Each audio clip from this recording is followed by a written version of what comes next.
Hey everyone, George here. Wanted to just make this quick video. It's springtime here in Canada, so I'm getting the Lincoln Mark VII ready for the spring.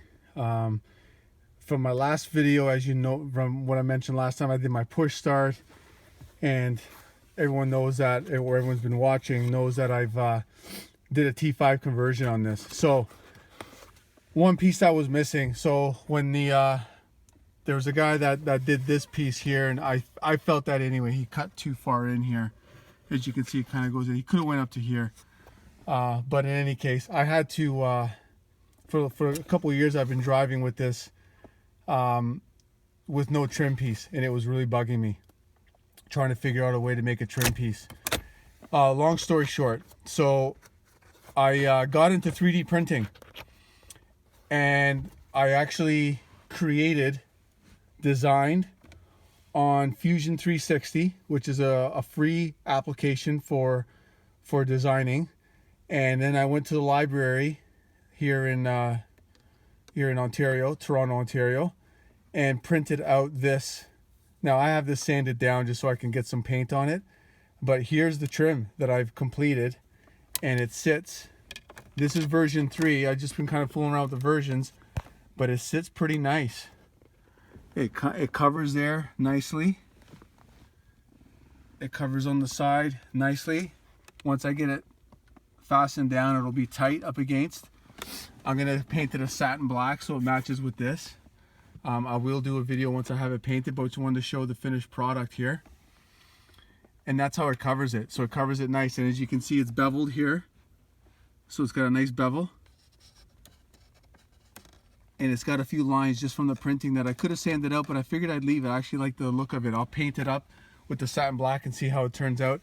You'll notice that there's a yellow piece in here, and I'll explain that in a minute. I also made a couple of extra pieces, 3D printed them as well, designed them, I figured, as I made this. So if you're interested in, if you have a T5 conversion or going to make a T5 conversion, and you're interested in this piece, mind you, minus the curve. Yeah, minus this curve here, I can design it so it's flat. It doesn't take me very long to design now that I've done it like 50 million times and watched hundreds of YouTubes on how to use the program. I'm more than happy to send this file to anybody. It's an STL file. You can simply just take it to any 3D printing place and they'll print it out for you. It costed me $2.50 to print it at the library, because it's PLA. It's like a cheap material, but it's perfect for trim because it's brittle, it's hard, but there's no structure. There's not too much structure that's needed for a piece of trim. So we'll see how long this lasts. If it breaks, it doesn't matter. I can always go print it in nylon because I have the file. I can print out as many as I want. So there's the trim. I know Chris in New York, if you need the trim, let me know. I'll send you the file. I can maybe make some adjustments for you.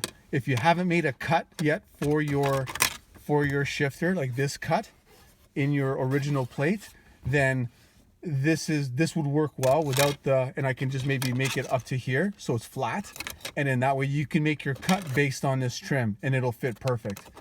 And then that way you don't have to worry. I had to do a lot of adjustments because this was cut first before I made this. So if I make this, or if you make this before you cut this out, then it's actually a lot easier. So that was my mistake.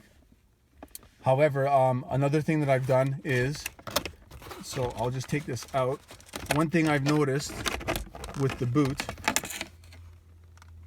so the boot, whenever I put the boot on top, it kept sliding all the way down, and then it was a pain in the ass to try and keep it up. And then I had a nut underneath, and I was trying to adjust it, and I was trying to do all this stuff. So I'm like, you know what, forget it. So what I did is I actually 3D printed this. I took the specs here. I have this file as well, and all I do is I just put this here, so it's like a stopper. I put my shifter in place, put the trim in place. Now that boot will not go any further than that. So it actually acts like a stopper. So then I took it one step further. I also 3D printed, I just painted this. I just did a first coat of paint on it. I also 3D printed this piece, which goes over top and now covers the leather piece, all that leather crud there. It covers it and makes it into one. And then I can put my ball on top. I put my shifter knob on top, and then we're good to go. Now what, you're gonna probably ask, why is there a hex underneath? Well, then I figured if I wanted to tighten the ball down properly, why don't I put this nut on top?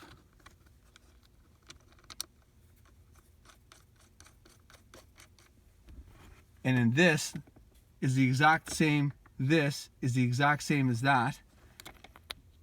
It fits in nice. And then what I do is I tighten it down like this, as tight as I need it. Now when I put the ball on top, if I tighten the ball this way and then tighten this one this way, the old you know, different way, tightening down and just cinching together the two pieces, then I can set my ball exactly where I want it, and I can just simply adjust this by tightening this up against the ball, and in that way it doesn't move. So 3D printing at its finest. I have all these files. If anyone wants them or anyone needs them, I'm more than happy to share. You know, let's get these things, let's keep these things on the road, and let's change them all into 5 speeds like Ford should have done in the first place, these idiots. But anyway, we'll make do, and we'll make them how we want them, and we'll keep them on the road. So anyway, connect with me, comment below. If you want, shoot me your email address. I'll send you the files. Whatever anybody wants, I'm more than happy to help. The Lincoln community in the US has been fantastic, has been helping me out throughout this whole project, and I just want to give back in any way. Thanks guys, cheers.